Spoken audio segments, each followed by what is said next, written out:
ચોમાસાની શરૂઆતની સાથે વડોદરામાં ભૂવાઓ પડવાની શરૂઆત। ગોત્રી પાણીની ટાંકી પાસે રોડ ધસી પડતા વાહન ચાલકો પરેશાન।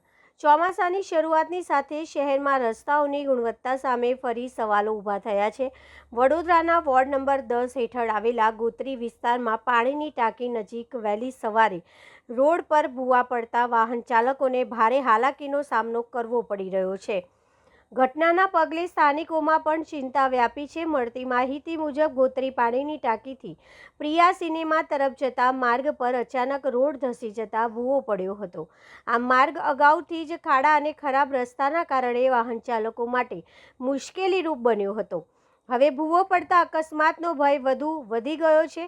સ્થાનિકોના જણાવ્યા મુજબ રોજિંદા હજારો વાહનો આ માર્ગ પરથી પસાર થાય છે।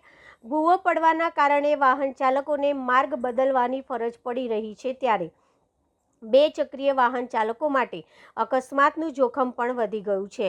આ મુદ્દે વોર્ડ નંબર 10ના પ્રમુખ હાર્દિક આમોદિયાએ મહાનગરપાલિકાની કામગીરી સામે પ્રશ્નો ઉઠાવ્યા છે। તેમણે જણાવ્યું કે શહેરમાં ઘણા રસ્તાઓ પહેલેથી જ બિસ્માર હાલતમાં છે અને હવે ચોમાસાની શરૂઆતમાં જ ભૂવો પડવાની ઘટનાઓ સામે આવી રહી છે। તેનો ભોગ આખરે સામાન્ય નાગરિકો અને વાહન ચાલકોને બનવું પડે છે। સ્થાનિકોએ મહાનગરપાલિકા પાસે ભૂવો તાત્કાલિક પુરાવી માર્ગને સુરક્ષિત બનાવવાની તેમજ સમગ્ર વિસ્તારના રસ્તાઓની ગુણવત્તાની તપાસ કરી કાયમી સમારકામ કરવાની માંગ કરી છે।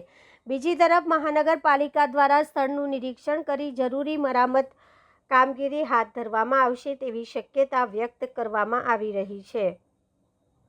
જો આજે એક ઉત્તમ નમૂનો જે આખા 19 વોર્ડમાં ભૂવા પડવાની શરૂઆત થઈ ગઈ છે।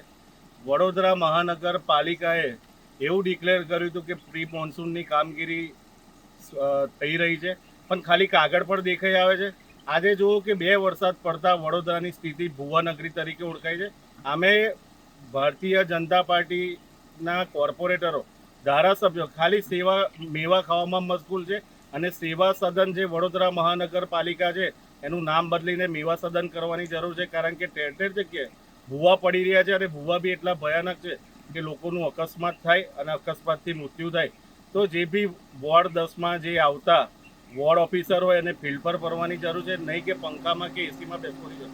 જો કોઈ એક અકસ્માત મોટો થશે એના જવાબદાર વોર્ડ અધિકારી હશે, જે તે વોર્ડ 10ના કોર્પોરેટર હશે અને જે કોન્ટ્રાક્ટર છે એને તાત્કાલિક બ્લેક લિસ્ટેડ કરવો જોઈએ, કારણ કે જે તાનાશાહી જે આ લોકો કરી રહ્યા છે ભ્રષ્ટાચાર કરીને, આજે આ લોકોનો ભ્રષ્ટાચાર છાપરે ચડીને પુકારી રહ્યો છે।